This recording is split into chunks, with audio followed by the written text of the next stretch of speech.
All right, so welcome to another rapid fire business story of the week. This is part of our rapid fire series, and today we have an incredible guest with us, someone who's achieved extraordinary success and is here to share their unique business journey with you. We're excited to hear their insights, so let's welcome them to the show. All right, so as this is our rapid fire series, we've got 1 minute or less to answer each question. So, in a minute or less, give us the elevator pitch to your story and your life. Go.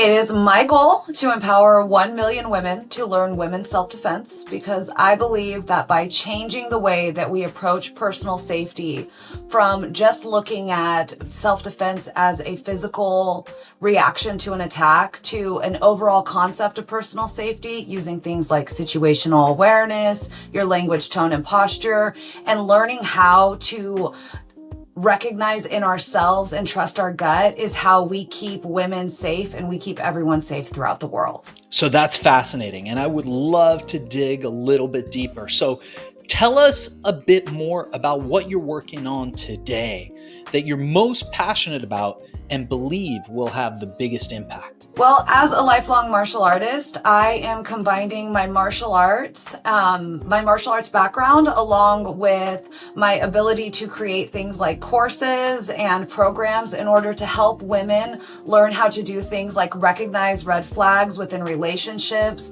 how to set boundaries, maintain and communicate those boundaries in order to stop the abuse before it becomes physical. So this next question is one that every entrepreneur has dealt with. Tell us about a time where you failed. We often say failure is the first step to success. So think about a time where you failed in the past. What happened? What did you learn from it? Actually, I have failed numerous times. I originally started a social media marketing company where I thought that I was going to just be good enough to be able to get the clients, but I didn't have the behind the scenes processes and procedures in place in order to keep those clients happy. And so after a few months, each time I would get a new client, I would lose that client. And when I started my business, Pretty Hands, Hard Punches, I decided that I was going to build the structure, the processes and procedures from the bottom to the top. Instead of just jumping right in, I really tried to set up those structures ahead of time. That's fascinating. That's fascinating. And we're definitely going to have you back on the show to dive deeper into each of these questions. But for now, one thing that I often say is, and I tell this to my employees and the people who work with me and for me all the time, is that when a tree falls in the forest, if nobody hears it, did that tree actually fall? This brings me to this next question. How do you make sure that all of these amazing projects that you're involved in get noticed? What marketing and advertising methods have worked best for you? You've got a minute. Let's go. What's worked best for me, especially in women's self-defense, is really putting my name and my face out there and telling my story authentically to as many people as I can get to. Marketing my story on guest podcasts, on telling in short reels on social media, and also getting myself in person out there to start networking with the businesses around me. Because what I've found in my business and what I'm trying to do is the more people I talk to, the more people I tell my story to, the more it resonates and the more people are willing to share what I'm trying to do. That was so awesome. We're definitely going to dive deeper into this on a later show. And as we approach our last question, before we ask people how people can get a hold of you, how people can reach you, learn more about the work that you're doing in your company, and we will include all that information in the show notes. What I wanted to ask you is, what is one piece of advice that you would offer to your younger self, to our audience, and to somebody, especially somebody who's just starting out in the same niche that you're in, but just doesn't know how to start or get going? The one piece of advice I would offer is to trust your gut, to take the time to set your boundaries personally and professionally, and then trust yourself to begin to make the right decisions in the process of building your business.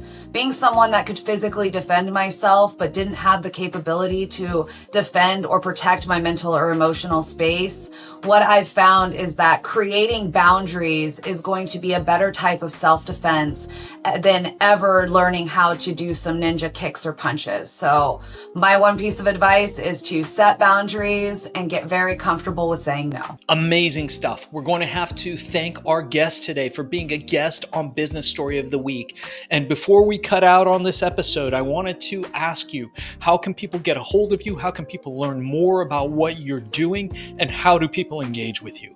And we will transcribe this and put it in the show notes for everybody to find. You can find me on my website at www.prettyhandshardpunches.com and across all social medias at Pretty Hands Hard Punches. All right, amazing. So you did it. Thank you for being a guest on the show today. Let me tell you what you can expect next. So what we're going to do is we're going to take all this, we're going to cut it into an episode. It will go on the Business Story of the Week page. So make sure you go on Apple Podcasts, review us, like us, go on YouTube, subscribe to the channel, subscribe to us on Spotify, and this will come out in the next 30 days or so, depending on our workload and how many shows we have. We have had a lot of interest in the show lately, so we may be a little backed up, but the show will get out. In the meanwhile, we will send you clips that feel free to share on social. Also, the full episode, feel free to share any way that you like. The content is yours to share and put out there. We just ask that you mark us and tag us in the notes if you do. So in the copy, put hashtag Business Story of the Week, link back to us. We would appreciate that. And if you think that you might be interested in doing more podcasts, live ones and studio ones, Zoom ones, Riverside ones, there's a whole host of shows that likely if you did this one and succeeded, you would probably be really great at and a great way of getting your message out. So your host will talk to you about potentially getting you booked on a strategy call for a Business Story of the Week's sister company, Podcast Cola, or becoming a YouTube influencer through Viral Mirage. Thanks again for being a part of this. Looking forward to working with you.